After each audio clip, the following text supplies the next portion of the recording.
बहुत अच्छा हुआ। यहाँ तो इसने सबको परेशान कर रखा था, मर गया। क्या हुआ? ये बीमार है? नहीं, ये मर गया है। अल्लाह इसकी गुनाह माफ फरमाए। इस आदमी के गुनाह गिने नहीं जा सकते, इससे कैसे माफी मिलेगी? अल्लाह अजीम है। हम अपना फर्ज पूरा करते हैं। जनाजे की तैयारी कीजिए। यहाँ कोई इसका जनाजा पढ़ने के लिए रजामंद नहीं होगा जनाब। लेकिन क्यों? ये शराबी और बहुत गुनाहगार था और इसने आज तक मस्जिद में कदम भी नहीं रखा। हम इसके लिए दुआ कैसे करेंगे? ये हमेशा हराम मशरूब हाथ में लिए फिरता था और रमजान का एहतराम भी नहीं करता था। बुरी औरतों के साथ ताल्लुकात भी थे इसके। इस गुनाहगार को यहीं जमीन पर ही पड़े रहने दो ताकि ये दूसरे लोगों के लिए भी सबक बने। चलो भाइयों। साहिबान रुक जाइए, साहिबान रुकिए।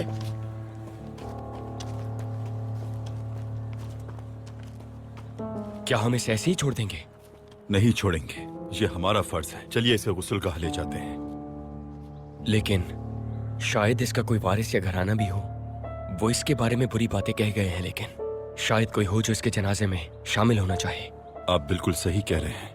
हमें पहले इसका घर ढूंढना चाहिए। ठीक है। अस्सलामु अलैकुम। वालेकुम अस्सलाम। क्या ये हक्की साहब का घर है?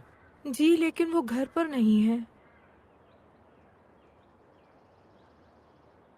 खैर तो है ना बेटा, तुम क्यों आए हो?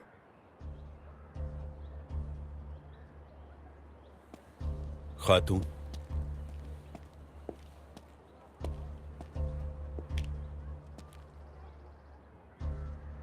आपके नुकसान पर अफसोस है। हक्की साहब अल्लाह की रहमत में चले गए हैं। आप मुझे तरह छोड़ गए हक्की साहब।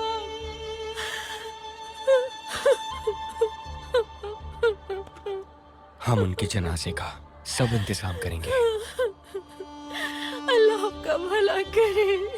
डर था कि आप उनके जनाजे पे ऐसे ही छूट जाएंगे, क्योंकि कोई भी उनकी इज्जत नहीं करता था। जी, लोगों ने उनके बारे में अच्छी बातें नहीं की। लेकिन आपको उनकी बातों पर एतबार नहीं आया। आपने हक्की साहब की हिफाजत की। वो मुझे कहते थे, लेकिन मुझे यकीन नहीं था कि खातून तुम फिक्र मत करो, मेरा जनाजा हो जाएगा। हमारे पास खानदान और रियासत है। साहिब अजीब थे, वो देर रात तक काम करते थे। घर आते हुए वो उन लोगों से हराम मशरूब खरीद लेते जो रास्ते में पी रहे होते। वो घर लाकर सब जाया कर देते थे। वो बदकार औरतों को उजरत देकर अपने घर लाते।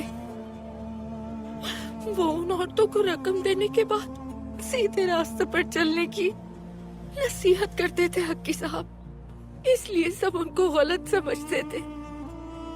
अतराफ के लोगों ने उनके बारे में गलत सोचा।